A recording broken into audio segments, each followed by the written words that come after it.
साल बोले सबके को बजा दिला बाजा हमरे नाम VIP ढांचा हो हमके सब्सक्राइब कर लो के माने ने अपना जान से भी जाता। तो भाई लोग देखल नहीं खेसारी लाल यादव के और प्रिया सोनी के एगो और बेहतरीन सॉन्ग झकास सॉन्ग खूबसूरत सॉन्ग आवे जा रहा बा जौन गाना के टाइटल बा डबल रोटी। अरे हाँ वन वर्जन 7 महीना पहले ही आ गलक हमार भोजपुरी पर। अरे हाँ यूट्यूब चैनल पर हमार भोजपुरी पर आ गलक, लेकिन भाई लोग 2 आवे वाला बा। अरे हाँ कौ तारीख के आवे वाला बा, कहिया रिलीज हुई, कौना चैनल पर रिलीज हुई, कौ तारीख के रिलीज होके वाला बा और भाई लोग में काम के कैले बा, के लिखले बा, के म्यूजिक देले बा और कौना चैनल पर आई पूरा फुल जानकारी मिली तो लोग के ई वाला वीडियो में।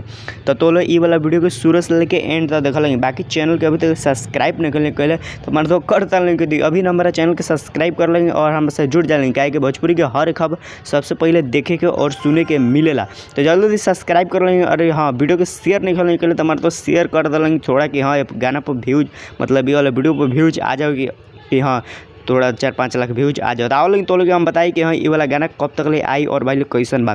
तो भाई देख लेकिन ये वाला जो गाना बा डबल रोटी 2। अरे हाँ बहुत ही झकास बहुत ही बेहतरीन सॉन्ग बा, खेसारी लाल यादव और शिल्पी राज गईले बड़ी।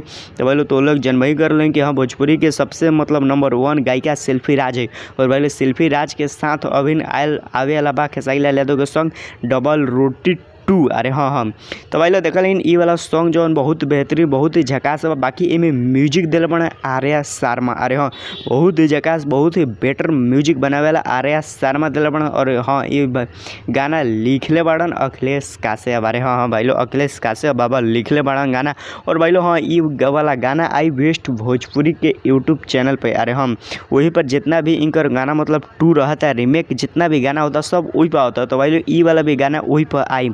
बाकी ये गाना का रिलीज डेट अभी तक नहीं निकलल भाई लोग, जैसे निकली तैसे तो लोग के अपने यही वाला चैनल पर बताएम और भाई लोग टेलर आई दोनों भी बताएम और भाई लोग सब कुछ तो लोग के यही वाला चैनल पर मिली। बाकी अब तक रिलीजिंग डेट नहीं खेल अभी पोस्टर वोस्टर की डेट नहीं खेल, सिर्फ गाना शूटिंग होल बा और भाई लोग अभी तक वीडियो भी शूट नहीं करल। तो जैसे वीडियो शूट हुई सब कुछ हुई, बहुत सारा फोटो वीडियो वायरल भी हुई। बाकी बहुत झकास बेहतरीन सॉन्ग बा ये वाला खेसारी लाल यादव के सुने में आवता कि हाँ 1 से 2 महीने के अंदर ये वाला सॉन्ग के तो लोग के सामने रिलीज कर दिए जो चैनल पर मतलब हमार भोजपुरी पर ये वाला गाना के रिलीज कर दिए। बाकी तो लोग आज की वीडियो कैसा लगा, अच्छा लगा तो लाइक कर लेंगे, चैनल के सब्सक्राइब कर लेंगे, वीडियो को शेयर कर लेंगे। बाकी हमारे बेहतरीन बात बेहतरीन खबर जाने के चाहते हैं तो चैनल की जरूर सब्सक्राइब कर लें। तो चलो फिर मिलते हैं अगला वीडियो के साथ। Thank you so much full video watch करे।